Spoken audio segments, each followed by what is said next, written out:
Bonjour, comme je l'avais indiqué, de temps en temps, j'essaye de répondre aux questions que vous voulez bien nous poser. Et parfois, la question nécessite une vidéo, tellement elle est complexe. C'est le cas de la question de Galadak. Pourquoi ne pas interdire le salafisme?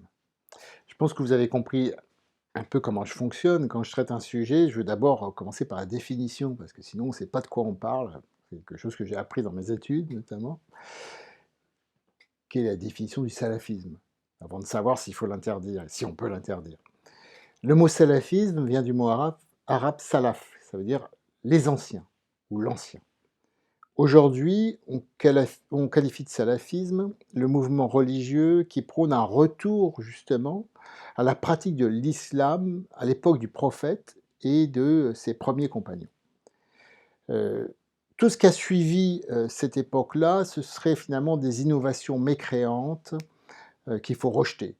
Euh, le salafisme se veut comme un retour aux sources de l'islam que les salafistes estiment l'islam véritable, qui n'a pas été pollué par justement toutes ces innovations.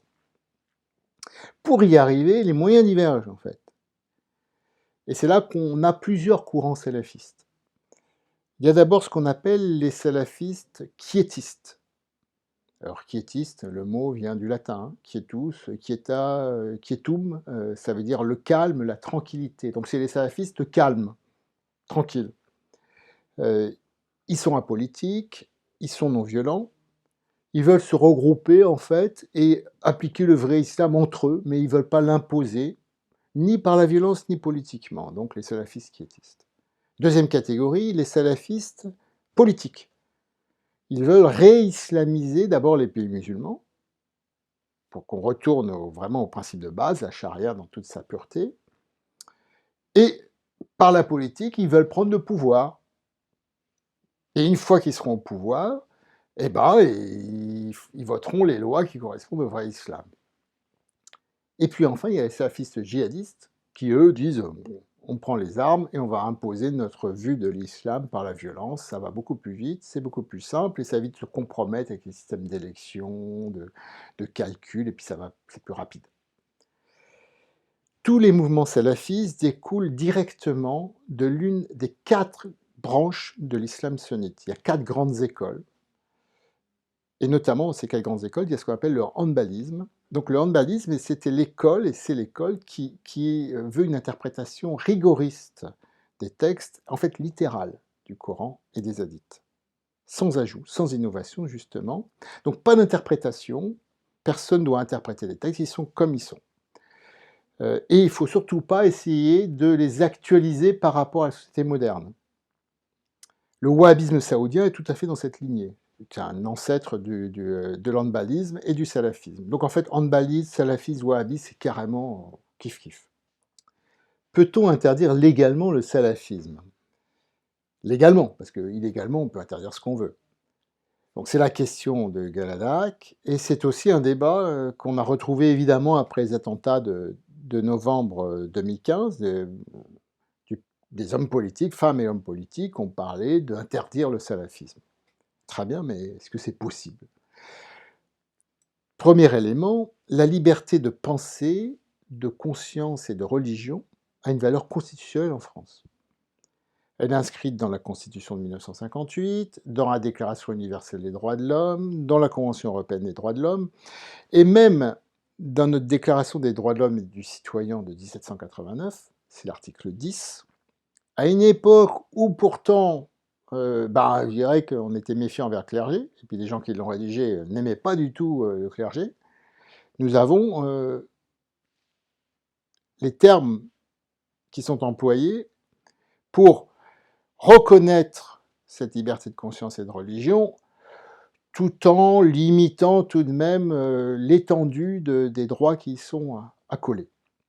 Nul ne doit être inquiété pour ses opinions, virgule, même religieuse, ça montre bien que la religion n'aimait pas, même religieuse, bon, pourvu que leur manifestation ne trouble pas l'ordre public établi par la loi. Je répète, nul ne doit être inquiété pour ses opinions, même religieuses, pourvu que leur manifestation ne trouble pas l'ordre public établi par la loi. Vous avez tout ce dont vous avez besoin dans l'article 10 de la Déclaration des droits de l'homme et des citoyens. Le contenu d'abord, c'est quoi cette liberté de religion? C'est la liberté de choisir la religion de son choix. La pratiquer ou ne pas la pratiquer. C'est la liberté de ne pas avoir de religion, et c'est même la liberté de changer de religion. Et là, il faut quand même insister sur un point important. Il y a des pays dans le monde où changer de religion est un crime. En Arabie Saoudite et au Pakistan, mais il y a d'autres pays, j'en prends que deux, hein, que j'adore particulièrement, n'est-ce pas? C'est un crime d'apostasie. Si vous abandonnez la religion musulmane, vous êtes un apostat, et c'est la peine de mort, tout simplement. Alors, nous avons une liberté totale, on peut être athée, notamment. Mais, évidemment, on ne peut pas faire tout et n'importe quoi sous prétexte de religion. C'est pour ça qu'il y a cette notion de trouble à l'ordre public que l'on retrouve dans la Déclaration des droits de l'homme et du citoyen. Ça veut dire quoi? Ça veut dire que pratiquer le salafisme chez soi ne peut pas être interdit. Personne va vous reprocher de pratiquer votre religion et d'embêter personne, justement. Pas plus à la mosquée, d'ailleurs. On ne peut interdire le salafisme que par ces manifestations qui troubleraient l'ordre public. Donc on ne peut pas interdire le salafisme en soi. Par contre, les manifestations de ce salafisme, si elles troublent suffisamment gravement l'ordre public, pourraient être interdites. Mais certains voudraient aller plus loin, c'est un peu le sens de la question, à mon avis, de Galadac, et interdire le salafisme en soi. Ceux qui prônent ça se servent aussi d'arguments juridiques. Ils vous disent l'interdiction serait légale car le salafisme ne serait pas une religion, ça serait une secte, un mouvement sectaire. Alors, première chose, d'abord, il n'y a pas d'infraction qui réprime les sectes en France. Il n'y a pas de délit sectaire. Il y a un délit d'abus, de faiblesse ou de suggestion psychologique. C'est un article, je vous laisse voir, je ne vais pas vous le lire, mais 223-15-2 du Code pénal. Donc, on réprime les mouvements sectaires que quand ces mouvements abusent de la fragilité psychologique d'un individu, pour lui soutirer ses biens notamment, mais pas en soi. Donc la manifestation qui trouble l'ordre public, justement, mais pas le fait en soi d'avoir une conviction, aussi absurde soit-elle, d'estimer que ça va être l'apocalypse demain, etc. Et puis, outre le fait que je viens de soulever une chose, c'est que le salafisme était l'enfant du hanbalisme. Donc, dire que le salafisme n'est pas une religion, bonjour, parce que, bien sûr, c'est lié à l'islam, puisque c'est lié directement à l'une des 4 grandes écoles sunnites.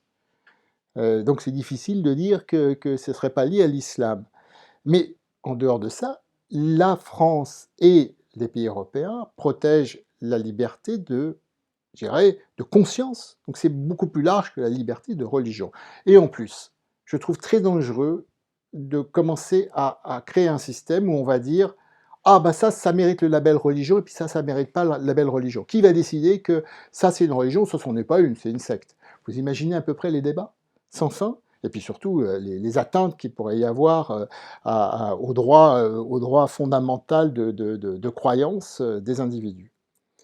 Surtout que la République française reconnaît tous les cultes, ça c'est le principe de laïcité, qui est aussi inscrit fermement sur les piliers de notre République. En conclusion, je pense que la question n'est pas bien posée, parce que il faut mieux protéger nos grands principes et se concentrer sur les réponses efficaces à apporter quand des salafistes troublent leur public. Des salafistes ou d'autres fondamentalistes religieux, on voit ce que peuvent donner des évangélistes aux États-Unis, on voit les attentats qui sont faits par les suprématistes blancs. On le fait. Dès qu'une manifestation trouble l'ordre public, par exemple l'apologie du terrorisme, les discours appelant à la haine raciale, il faut peut-être le faire de façon plus rigoureuse, et on a déjà beaucoup de boulot à appliquer nos lois telles qu'elles existent, sans aller essayer d'interdire une idéologie en plus religieuse. De toute façon, je vais vous dire clairement, ça ne marche jamais. Quand on veut interdire avec un code pénal une idéologie, on se plante. On ne combat pas des idées avec un code pénal, ça ne marche pas. Il est dommage, en fait, que les 3 autres grandes écoles sunnites de l'islam, qui sont les hanafites, les malikites, les chaïfites, qui sont beaucoup plus progressives et tolérantes, n'aient pas eu, dans l'histoire récente, les soutiens idéologiques, logistiques, financiers, qui ont bénéficié aux salafistes et qui ont permis aux salafistes de s'implanter partout. merci l'Arabie Saoudite, notamment notre grand allié, et merci le Qatar. C'est là que nous avons perdu, j'espère temporairement, mais il faut savoir que dans l'islam, il y a aussi ces écoles progressistes. Et je ne parle même pas du soufisme, qui est la cinquième grande école.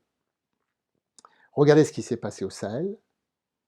Au Sahel, le malékisme, qui était une version de l'islam très modérée, vous savez bien que les Maliens, par exemple, adorent le blues, ils jouent de la musique tout le temps. Bon, bah, ils ont vu débarquer les salafistes, les djihadistes, qui leur ont dit tu fais plus de musique, tu fais plus que ci, on va t'imposer notre islam, etc. Mais cet islam malékite, il existait dans la région. Et aujourd'hui, on voit que le malékisme dans le Sahel et dans l'Afrique de manière générale est en train de perdre de la vitesse par rapport au salafisme. Donc il faut vraiment combattre les idées par les idées, il ne faut pas rêver, ce n'est pas le code pénal qui va nous sortir de là. La conclusion de cette vidéo, c'est qu'on ne résout pas les problèmes simplement en posant une interdiction. La France est un pays de législateurs, on adore interdire plein de choses. Sauf que, bon, bah, une fois qu'on a interdit un phénomène, bah, il existe quand même. C'est pas parce qu'on l'a interdit que ça empêche que dans nos banlieues, dans nos villes, le salafisme se répande, cette idéologie qui est effectivement dangereuse pour la République, mais il faut peut-être trouver des solutions un peu plus modernes, un peu plus intelligentes que simplement des articles dans le code pénal.